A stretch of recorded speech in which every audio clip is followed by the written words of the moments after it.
So hello everyone, I am Pushkar Raj Thakur और आज ये जो वीडियो है ये आपको बहुत ही ज्यादा वैल्यूएबल लगने वाली है। डेफिनेटली आप वैल्यू इन्वेस्टिंग सीखना चाहते हैं, हो सकता है आप रेगुलरली इन्वेस्ट भी कर रहे हो, पर आज मैं आपको एक ऐसी इन्वेस्टिंग स्ट्रैटेजी देने वाला हूं जो आपको बहुत ज्यादा प्रॉफिट्स कमा के दे सकती है। अगर मैं ऐसा बोल रहा हूं तो इसके पीछे दो रीजंस हैं। सबसे बड़ा रीजन क्या है कि आप ऑलरेडी वैल्यू इन्वेस्टिंग सीख रहे हैं, बट वैल्यू इन्वेस्टिंग के साथ साथ आज हम और भी कुछ पावरफुल ऐड करने वाले हैं। सो हम शुरू करते हैं। सबसे पहले जब मैं आपको बोल रहा हूं ये बेस्ट इन्वेस्टिंग स्ट्रैटेजी है, मेरे हिसाब से बेस्ट है, आपको इसमें सबसे ज्यादा इंपॉर्टेंट क्या समझना चाहिए, सबसे पहले उसे समझते हैं कि हमें वैल्यू इन्वेस्टिंग जरूर करनी है, क्योंकि लॉन्ग टर्म में वैल्यू इन्वेस्टिंग अच्छा पैसा बना के देती है। वेल, हम सबको पता है कि वैल्यू इन्वेस्टिंग क्या होती है। वैल्यू इन्वेस्टिंग का मतलब ये होता है कि अगर हम कोई भी शेयर, किसी कंपनी का शेयर तब खरीदते हैं जब वो इंट्रिंसिक वैल्यू से कम में मिल रहा हो या फिर वो फेयर वैल्यूएशन पे मिल रहा हो, तो हम उसे एक राइट इन्वेस्टिंग समझते हैं। और अगर हम इसे लॉन्ग टर्म के लिए कैरी करते हैं तो ये हमारे लिए एक वैल्यू इन्वेस्टमेंट हो जाती है। हमने शेयर तब खरीदा जब वो अपनी वैल्यू से भी सस्ता मिल रहा था, और जब कंपनी लगातार अच्छा परफॉर्म करती चली गई तो शेयर का प्राइस काफी ज्यादा बढ़ गया। सो अगर आप किसी भी अच्छे इन्वेस्टर को पढ़ेंगे, समझेंगे, तो सब वैल्यू इन्वेस्टिंग की काफी तारीफ करते हैं। वॉरेन बफे खुद बोलते हैं कि उनकी मैक्सिमम वेल्थ वैल्यू इन्वेस्टिंग से बनी है। अगर आप वॉरेन बफे के बारे में थोड़ा पढ़ेंगे तो वॉरेन बफे ऐसा बोलते हैं कि स्टार्टिंग में अपने करियर में वो कंपनीज के शेयर खरीद लेते थे, और जब वो थोड़े बहुत बढ़ जाते थे वो प्रॉफिट में उन्हें बेच देते थे। पर फिर उन्हें समझ आया कि ये उनकी सबसे बड़ी गलती थी। क्यों? क्योंकि अगर वो उसे लॉन्ग टर्म तक कैरी करते शेयर्स को, तो उन्होंने मल्टीप्लिकेशन के अंदर रिजल्ट्स दिए थे। मतलब वो शेयर्स की वैल्यू मल्टीप्लाई हो गई, पैसा कंपाउंड हो गया। और अगर उसे बहुत कम प्रॉफिट पे स्टार्टिंग में बेचा तो अल्टीमेटली अगर वो देखें कि उन्होंने एक बहुत बड़ी अपॉर्चुनिटी को मिस कर दिया। सो आप लोगों को यह समझ आ रहा होगा कि कंपनी की अगर हम अच्छी फंडामेंटल एनालिसिस करें, उसके बाद हम राइट कंपनीज को पिक कर सकते हैं और हम वैल्यू इन्वेस्टिंग कर सकते हैं। पर आज का जो ये वीडियो है सिर्फ वैल्यू इन्वेस्टिंग पर है ही नहीं, बिकॉज हम सिर्फ वैल्यू इन्वेस्टिंग की बात नहीं करने वाले। अब आज इस वीडियो के अंदर हम डेफिनेटली, मैं एक कंपनी के बारे में आपको बताऊंगा जिसमें मैं इन्वेस्टेड हूं, और मुझे लगा कि आपको भी जो मेरी इन्वेस्टिंग स्ट्रैटेजी है वो आपके साथ शेयर करनी चाहिए। तो सबसे पहले अगर आप आज इन्वेस्टमेंट करने का सोच रहे हो तो मेरा एक सबसे पहला सवाल होता है कि आप इन्वेस्टेड हो या आप इन्वेस्टमेंट करने का सोच रहे हो, तो आप इन्वेस्टमेंट क्यों करना चाहते हो इक्विटी मार्केट के अंदर? आपके पास बहुत सारी अपॉर्चुनिटीज हैं। आप गोल्ड में इन्वेस्ट कर सकते हो, आप सिल्वर में इन्वेस्ट कर सकते हो, मतलब आप कमोडिटीज में इन्वेस्ट कर सकते हो, आप रियल एस्टेट में इन्वेस्ट कर सकते हो, अपना एफडी में पैसा रख सकते हो। So why share market? Because आज आपने जो स्टडी किया है वो ये देखा होगा कि इक्विटी मार्केट ने सबसे ज्यादा रिटर्न्स दिए। तो आप क्या सिर्फ रिटर्न्स देखकर इक्विटी मार्केट में इन्वेस्टमेंट करना चाह रहे हो? सी, मैं आपको एक चीज बताऊंगा, आपको कहीं पर भी पैसा लगाने से पहले अपनी रिसर्च को बहुत अच्छा रखना चाहिए।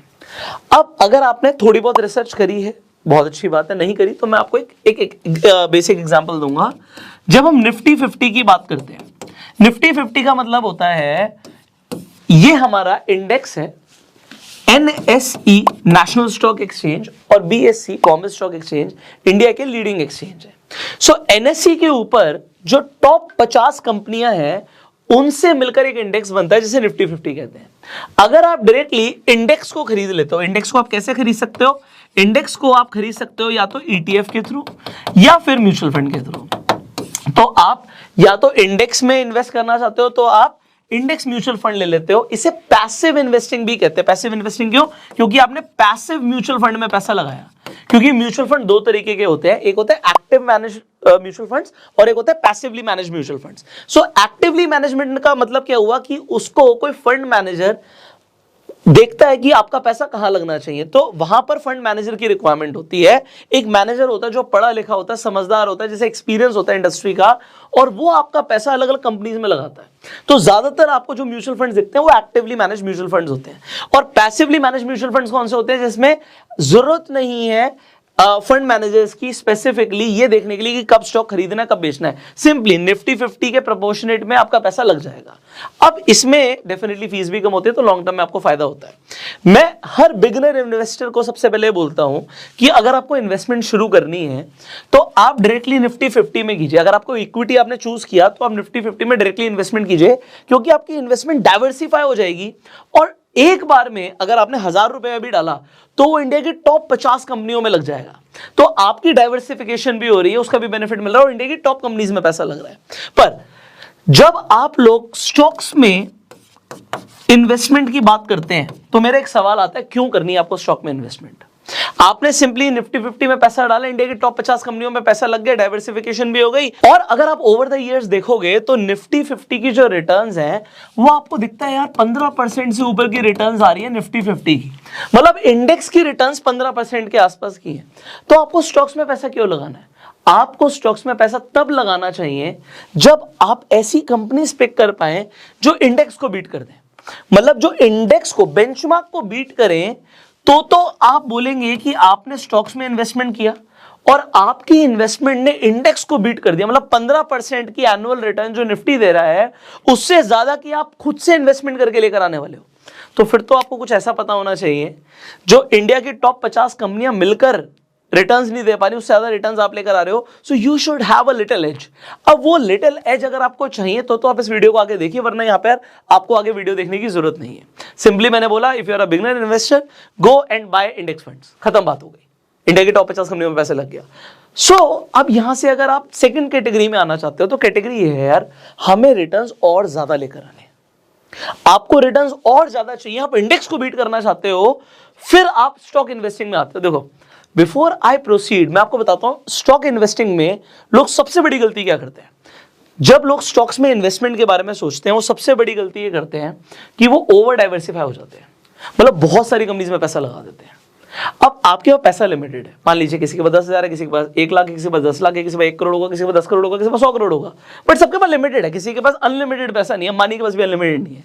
सो कहने का मतलब यह है कि स्टॉक्स में अगर आप पैसा लगा रहे हो, मैं आपको एक चीज बता रहा हूं, आपका इंडेक्स शायद जीरो नहीं हो सकता। ये भी मैं शायद बोल रहा हूं, इसका रीजन क्या है कि अगर मार्केट क्रैश आ गया, किसी दिन क्रैश आ गया, तो आप देखोगे जी 30%, 40%, 50% मार्केट टूट गई, बट कभी आपने सुना है कि मार्केट जीरो हो गई?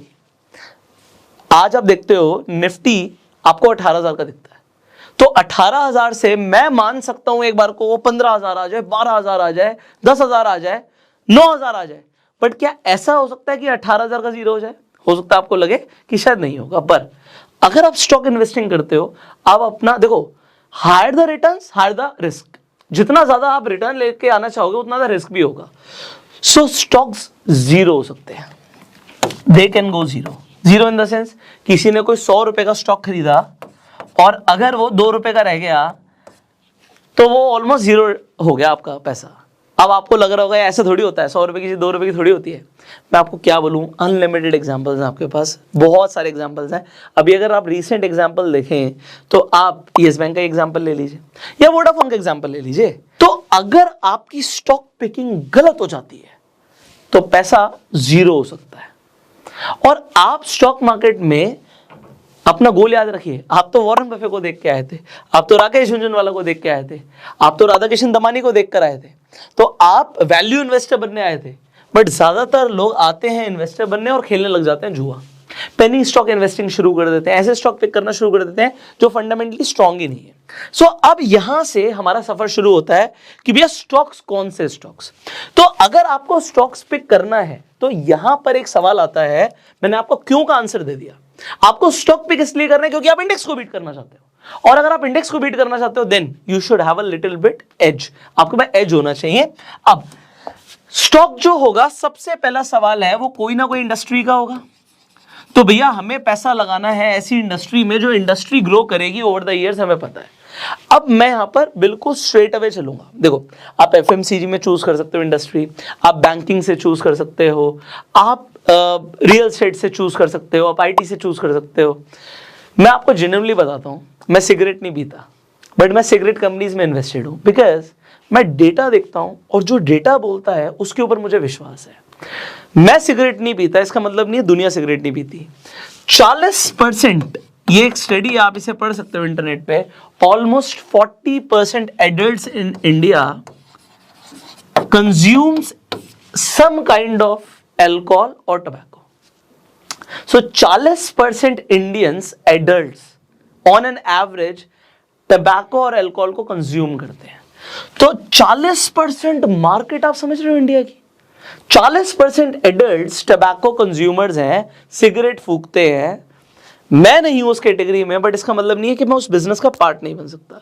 एक ऐसी चीज जो ग्रो करेगी, इंडिया की पॉपुलेशन ग्रो करेगी। लोग आज नहीं तो कल उन्हें शौक चढ़ेगा। जब मैं स्कूल में था तो किसी ना किसी बच्चे ने मेरे पास लाके सिगरेट दिखा दी, भैया ये सिगरेट ऐसे पियो। मैंने कहा क्यों पियो? क्योंकि सब पी रहे हैं। तो वहां पर आप देखो एक क्रेज है कूल बनने का कि भाई हम सिगरेट पियेंगे तो कूल हो जाएंगे। इसके बाद तो उसके जो भी उन्हें फायदे मिलते हो, भाई मैंने कभी कंज्यूम नहीं करी, मुझे पता नहीं, but definitely if you are a viewer, आपको हो सकता है आप में से भी बहुत सारे लोग कंज्यूम करते हो। तो अगर आप टोबैको कंज्यूमर हो तो कोई ना कोई कंपनी तो होगी जो टोबैको को बना रही होगी, सिगरेट को बना रही होगी, और जो सिगरेट को मैन्युफैक्चर कर रही है कंपनी, आप उसे पैसा दे रहे हो। सिंपल सी चीज, वेरी सिंपल। मतलब आप सुबह से शाम तक जो भी प्रोडक्ट्स यूज करते हो, मतलब आपने उन कंपनीज को पैसा दिया है और आपकी जेब से पैसा गया। और कोई भी बिना प्रॉफिट के काम तो करता नहीं है। तो अगर आपको वो कुछ भी बेच रहा है, चाहे वो टूथपेस्ट बेच रहा है, अब कोलगेट बेच रहा है, आपने फेस वॉश किया, बॉडी वॉश लगाया। पहले तो ऐसा नहीं होता था, मतलब जब मैं बिल्कुल ही छोटा था तो एक साबुन मिलता था, ठीक है, शैम्पू आ गया था। बट जैसे जैसे बड़े हुए, शैम्पू आ गया, कंडीशनर आ गया, उसके बाद फेस के लिए अलग सोप आ गया, बॉडी के लिए अलग सोप आ गया, शैम्पू अलग आप करते हो। तो देयर आर मल्टीपल प्रोडक्ट्स। अब वो कौन सी कंपनीज है जो वो प्रोडक्ट बना रही है? क्या वो हिंदुस्तान लिवर बना रही है? क्या वो आईटीसी बना रही है? So you need to understand कि कंपनीज का बिजनेस क्या है और आप किसे पैसा दे रहे हो। सो एक ऐसी इंडस्ट्री जो मैंने पिक करी, जो इंडस्ट्री मुझे लगता है कि इंडिया के अंदर इसके ऊपर जितने मर्जी टैक्सेशन आ जाए, चाहे लोगों को कितना ही मना किया जाए, लोग कभी भी, मेरे हिसाब से अगले 10 साल में ऐसा बिल्कुल नहीं होने वाला कि लोग सिगरेट पीना छोड़ दें या कम कर दें। इनफैक्ट अगर आप कहेंगे जी ऐसी सिचुएशन आती है, एग्जांपल ले लेते हैं, मान लीजिए मार्केट क्रैश करेगी, तो क्या लोग सिगरेट पीना छोड़ देंगे? आप कहोगे शायद नहीं करेंगे। लोग डिप्रेशन में जाएंगे तब भी वो सिगरेट पिएंगे, वो खुश होंगे तब भी वो सिगरेट पिएंगे। तो सिगरेट तो वो नहीं छोड़ने वाले। It is an addiction for them. Now the thing is, companies will make money out of it. You need to understand what are the players in this industry. So मैंने एक industry का नाम लिया है, you choose your own industry. तो there is a step number 1, you choose a right industry. ऐसी industry जो आपको लगता है कि जो ग्रो करेगी, ऐसी इंडस्ट्री जो ग्रो करेगी, या आपको लगता है इन द फ्यूचर ये प्रॉफिटेबल बहुत ज्यादा हो सकती है, आप पहले इंडस्ट्री चूज करो। सो इंडस्ट्री के बाद what you are going to do, देखो हम अपनी प्रोसेस को फिल्टर करने वाले हैं। जब मैंने इंडस्ट्री चूज कर ली, तो मेरी फनल है ये, हमने इंडस्ट्री चूज कर लिया, फनल से फिल्टर हो गया आएगा सामान। अब मुझे चाहिए एक राइट कंपनी, एक राइट कंपनी। और उस कंपनी में मुझे क्या देखना है? सबसे पहले कि वो फंडामेंटली स्ट्रांग होनी चाहिए। अब फंडामेंटल एनालिसिस कैसे करते हैं? So see, definitely you can do it online. मैं आपको बड़ा सिंपली दिखाऊंगा। सो यहां पर हम आ चुके हैं, टिकर टेप पर, स्टॉक स्क्रीनर है ये, और यहां पर आप देख सकते हो कि अभी जो आईटीसी की वैल्यूएशन है ये हाई है। तो क्या हाई वैल्यूएशन पे इन्वेस्ट करना है? मैंने क्या बोला था आपको, तब चूज करना है जब आपको वैल्यूएशन ठीक मिल रही हो। अब हो सकता है आपको आईटीसी की वैल्यूएशन ठीक नहीं मिल रही, बट अगर आप इसके पीयर्स में जाओगे, then you can see industry अगर आपको अच्छी लग रही है, सो कोई और कंपनी अगर आप चूज करते हैं और यहां पर आप देखते हैं कि शायद मुझे अच्छी वैल्यूएशन पे मिल जाए। अब यहां पर भी आप देखते हैं वैल्यूएशन हाई है। So you need to definitely check the peers. आप एक पीयर कंपैरिजन करोगे एंड आप एक ऐसी कंपनी को ढूंढ कर निकालोगे जो आपको राइट वैल्यूएशन पे मिले। अभी आपको अगर राइट वैल्यूएशन पे नहीं मिल रही, तो अगर आपको कोई भी कंपनी में इंटरेस्ट है, एग्जांपल मान लीजिए आपको आईटीसी में इंटरेस्ट है, तो आप इसे अपनी वॉच लिस्ट में रखिए। अभी हम वॉच लिस्ट का कंसेप्ट आगे डिस्कस करेंगे। सो आपने क्या किया, आपने एक फंडामेंटली स्ट्रॉन्ग कंपनी को ढूंढने के लिए आप स्टॉक स्क्रीनर पर गए उस इंडस्ट्री की, एंड आपने पीयर कंपैरिजन भी किया। अब आपको फंडामेंटल एनालिसिस में क्या क्या करना होता है, हमने फंडामेंटल एनालिसिस के ऊपर काफी बातें करी हुई है, आई बटन पे लिंक है, आप जाके पूरी फंडामेंटल एनालिसिस की प्लेलिस्ट देख सकते हो। इनफैक्ट अगर आपको टिकर टेप पर भी जाके खुद से एनालिसिस करनी है तो टिकर टेप का भी लिंक आपको डिस्क्रिप्शन कमेंट बॉक्स में मिल जाएगा। यहां पर देखिए आपको दिखता है आईटीसी का जो पी रेशियो है 27 का है। अब हमें बेसिकली क्या चाहिए होता है, एक बेसिक चीज है कि अगर हमें कोई भी कंपनी, जब आपको वो कंपनी उस इंडस्ट्री की लीडिंग कंपनी दिखती है और उसका पी 20 के नीचे दिखता है, तो हम कहते हैं कि इसकी वैल्यूएशन फेयर है, और अगर उससे भी कम पे मिल जाए तो बहुत ही बढ़िया है। मैं आपको बताऊंगा कि जब इसका प्राइस 200 के आसपास का था, तभी एक राइट वैल्यूएशन पे यहां पर दिख रहा था, और राइट वैल्यूएशन पे उस टाइम पे उसे चूज करके मैंने मैं ये नहीं बोल रहा कि उसी टाइम पे पैसा लगा दिया, पैसा कब लगाया मैं आपको बताऊंगा, बट उसे हमने अपनी वॉच लिस्ट में रखा। उसके बाद देखो पी रेशियो, पीबी रेशियो आपको दिखता है, पी का मतलब होता है price to earning ratio, PB का मतलब होता है प्राइस टू बुक वैल्यू। आपको डेफिनेटली पेयर कंपैरिजन करना है। आप देखते हो भाई ये इस इंडस्ट्री की लीडिंग कंपनी, आप फाइनेंशियल्स देखते हो, आप ईयर ऑन ईयर रिवेन्यू देखते हो, आप देखते हो कि भैया लाइबिलिटीज कम हो रही है, एसेट्स बढ़ रहे हैं, रेवेन्यू बढ़ रहा है। सो ये सब तरीका है आपको फंडामेंटल एनालिसिस करने का। बट आप आज इस वीडियो पे फंडामेंटल एनालिसिस के लिए नहीं आए हो, आप किस चीज के लिए आए हो कि आपको वो चीज पता लग जाए कि ठीक है हमने फंडामेंटल एनालिसिस करके राइट कंपनी चूज करी, पर उसके बाद भी हमें ज्यादा रिटर्न्स कैसे मिलेंगे। आपका रीजन क्या है? इंडेक्स को बीट करना। सो अब हम उसे समझते हैं आगे। So definitely I am not taking much time on fundamental analysis, because ये आप ऑलरेडी काफी अच्छे से सीख चुके होगे एज ऑफ नाउ। नहीं सीखा होगा तो आने वाली वीडियोज में हम इसके ऊपर और भी ज्यादा डिस्कशन कर सकते हैं। इफ यू विल डिमांड, अगर आप कॉमेंट्स में लिखकर बताएंगे कि आपको फंडामेंटल एनालिसिस भी स्टेप बाय स्टेप सीखनी है। ऑलराइट, आगे बढ़ते हैं। सो हम ये बात कर रहे हैं कि आपने फंडामेंटली स्ट्रॉन्ग कंपनी भी चूज कर ली। आपने देखा यार एक कंपनी है जो फंडामेंटली स्ट्रॉन्ग है, रेवेन्यू बहुत अच्छा है, ईयर ऑन ईयर बेसिस बढ़ रहा है, आपने देखा लाइबिलिटीज कम हो रही हैं, एसेट्स बढ़ रहे हैं, कंपनी का कैश फ्लो बढ़ रहा है, आपने सारी चीजें देखी, बहुत अच्छी लग रही है आपको, और कंपनी लीडिंग इंडस्ट्री के अंदर है, जो इंडस्ट्री ग्रो कर रही है, और कंपनी भी बहुत अच्छा परफॉर्म कर रही है। ठीक है, तो यही सब होता है जो हम फंडामेंटल एनालिसिस के अंदर मेनली देखते हैं।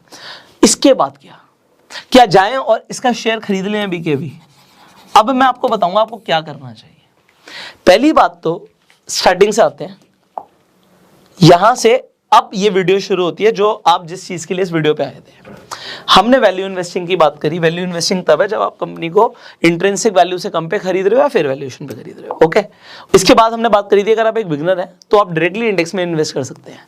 अगर आपको इंडेक्स की रिटर्न्स को बीट करना है तो आपको स्टॉक चूज करने चाहिए। ठीक है, तो अब स्टॉक चूज करने की बात आ गई।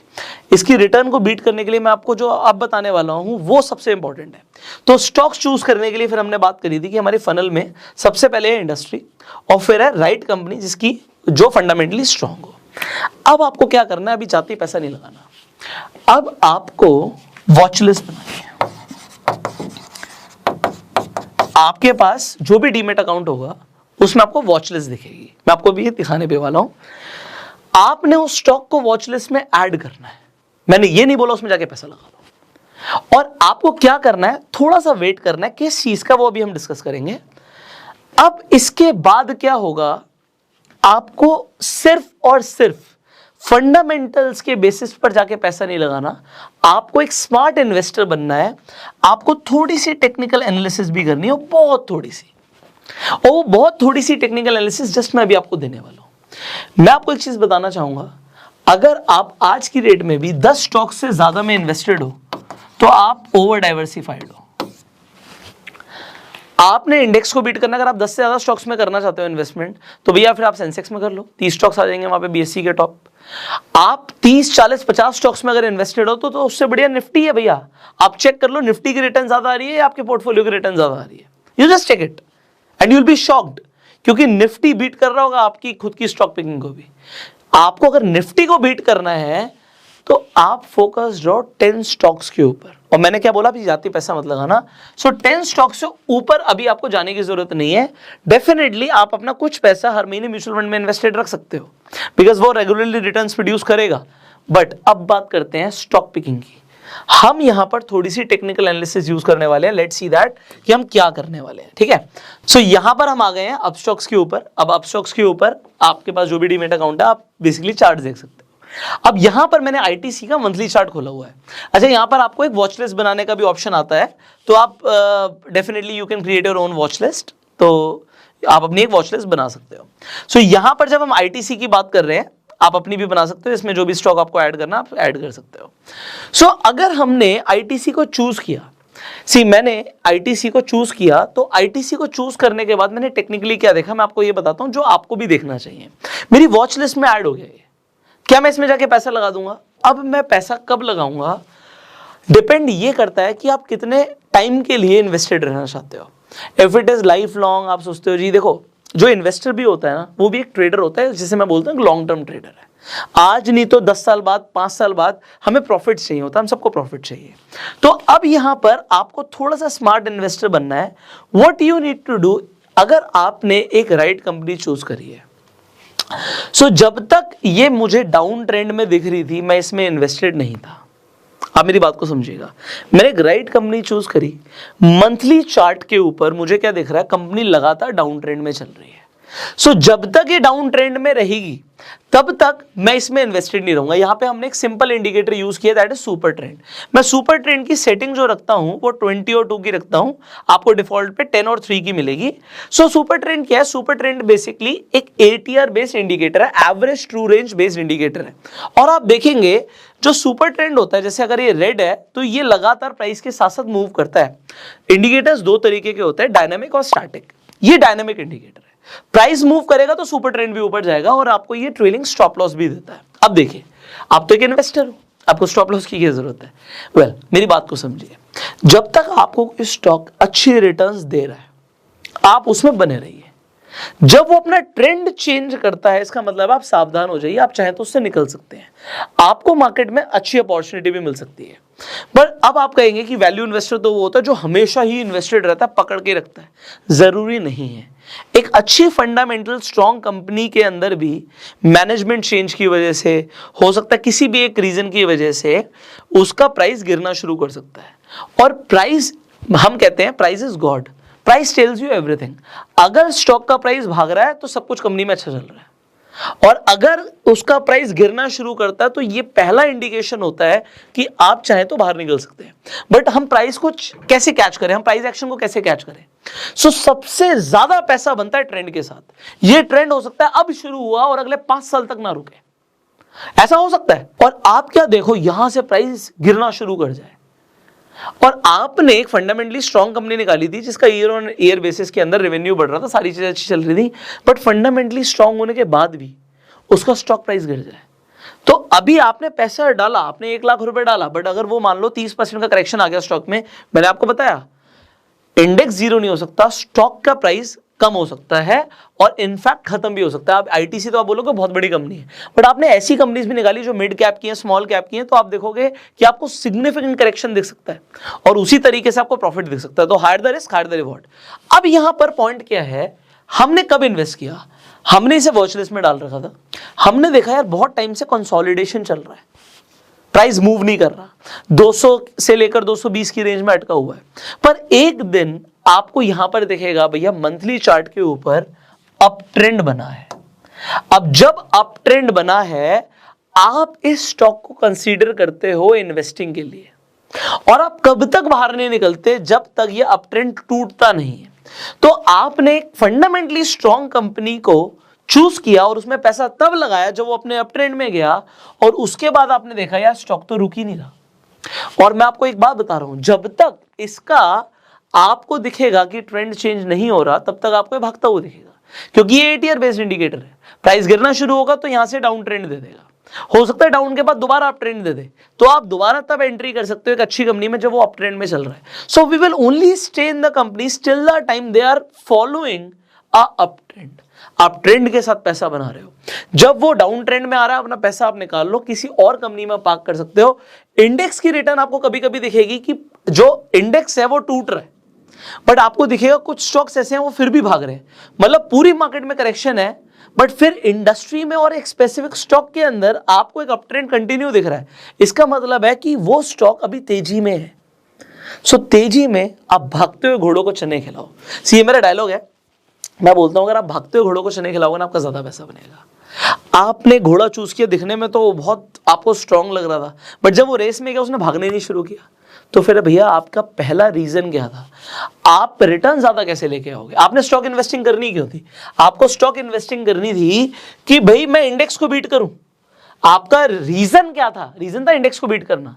अगर आपका रीजन ही नहीं है बस मैं तो लॉन्ग टर्म के लिए इन्वेस्टेड रहना चाहता हूं, इंडेक्स फंड में इन्वेस्ट करो, सो जाओ, आपको कुछ करने की जरूरत नहीं है, आपको सच में कुछ करने की जरूरत नहीं है।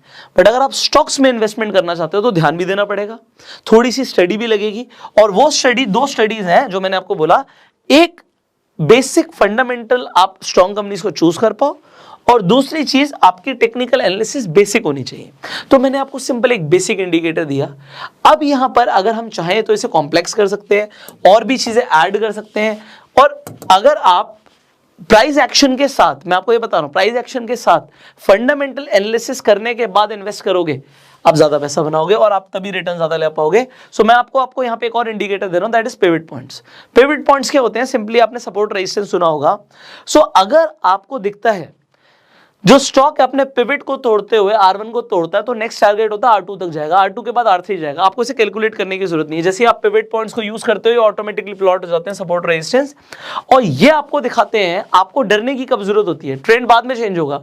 अगर वो R3 को तोड़ के नीचे जा रहा है, सो यहां से आपको दिख सकता है कि हो सकता है प्राइस और भी नीचे जाए। तो आप बेसिक टेक्निकल एनालिसिस के साथ फंडामेंटल एनालिसिस करके आप अच्छे स्टॉक्स पिक कर सकते हो और अच्छी रिटर्न्स प्रोड्यूस कर सकते हो। सी, आज की वीडियो के लिए आई होप इतनी आपके लिए इंफॉर्मेशन काफी है, और मुझे ऐसा लगता है कि इस वीडियो से शायद आपको कुछ वैल्यू भी मिला हो। अगर आपको इस वीडियो से वैल्यू मिला तो कमेंट करके जरूर बताइएगा, और इस वीडियो को शेयर भी कीजिएगा। फाइनली अपना प्यार देने के लिए आप इस वीडियो को लाइक कर सकते हैं। I will see you in the next video, and for sure इसी तरीके की वीडियोस आपको लगातार मिलती रहेंगी। So I will see you in the next video. Till that time, you go self made and जय हिंद।